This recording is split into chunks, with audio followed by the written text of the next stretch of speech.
Good morning, Mrs. Murder here. It's been a while since we've had a book review, but this is going to be a good one. This is Louise Penney, and she has about 14 books as of the time of purchase of this book, and has received many awards. She's got her doctorate. She's just, as Anne Cleve said, a cracking storyteller. This book takes place in a small town. What is the name of the town? Pines, Three Pines, and a body is found in the forest.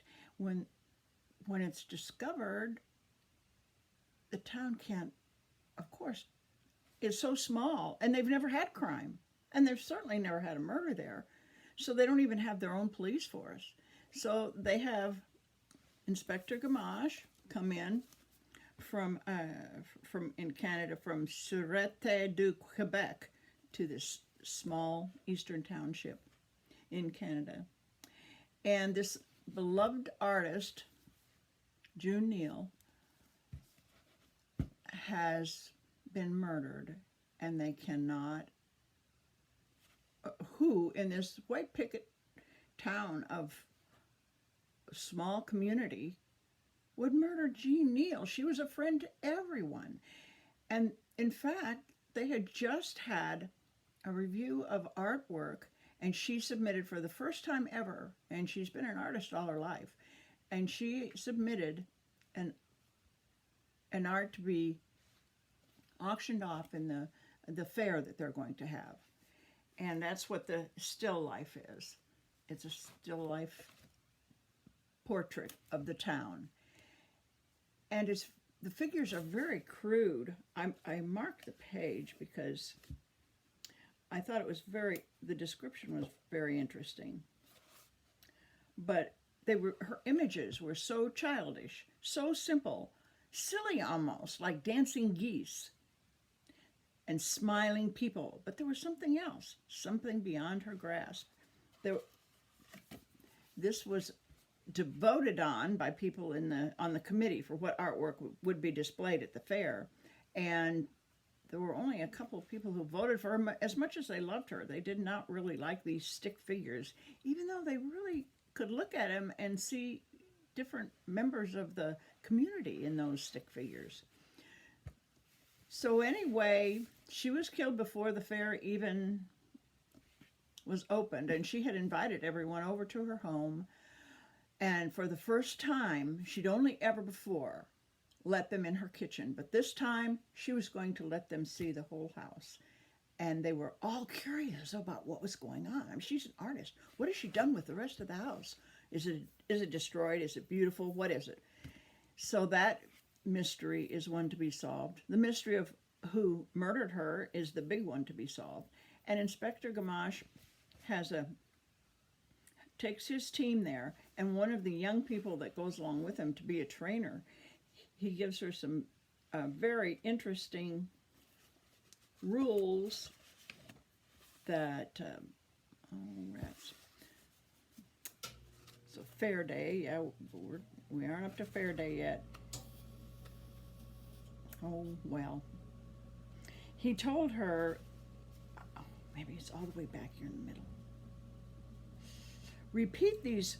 Remember, I gave you 3 of the 4 sentences that can guide us to wisdom. And he said, repeat those for me, please, he said to his new trainee. And she said, I don't know. I need your help. I forget. Where'd you get that? From you this morning. You said, I forget. That is seriously one of the life lessons. 4 life lessons. I forget was one of them. So she said, I forget.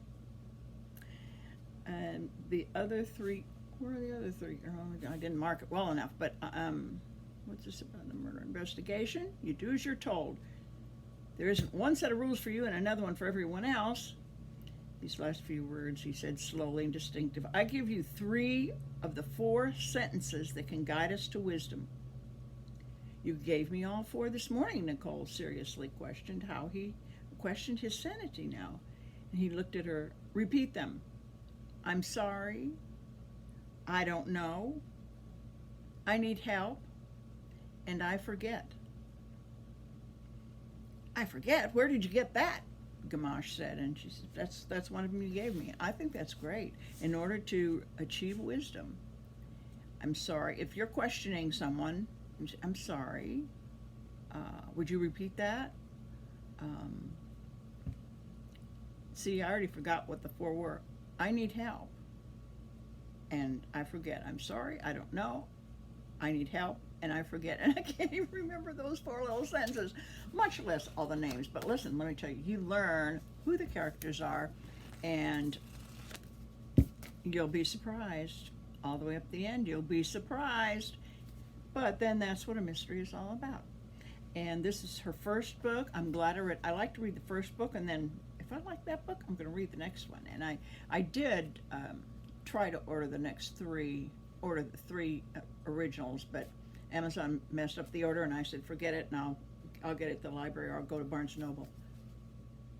Read Still Life. It's a delightful mystery. Until the next book, which will come very quickly, because after I finished that, I read another book called Tumbleweed, which was written by Jan Willem van der Wetterling. And I read the first van der Wetterling mystery years ago, and I bought these other two books after following in sequential order. So I don't have the first one, but I have the second and third, and I thought, well, I might as well read these. And after reading Louise Penney, who is so fluid and so conversational and so delightful, then you read this, and it's like Jack Webb. It's one of those old, kind of mystery, kind of one of those old inspectors and rough, and everybody winds up getting beat up, it seems like. But it's a fun read too. And since I'll review Tumbleweed, a Gripstra and De Geer mystery. And if I've pronounced it wrong, you can look it up and ask. It's Swedish, and you can ask. No, it's Dutch, and you can ask and listen to how it's pronounced and see if you can pronounce it better. I pronounce it like an American, but they pronounce it with a G as an H. So it's Gripstra and De Geer. I can't even do it. Okay. Anyway, so let's read Louise Penney. And if you want to hear another one of Louise Penney's books, I'll be reviewing another one. And after Tumbleweed, I'll be reviewing another Gripstra and De Geer mystery. Okay, bye for now.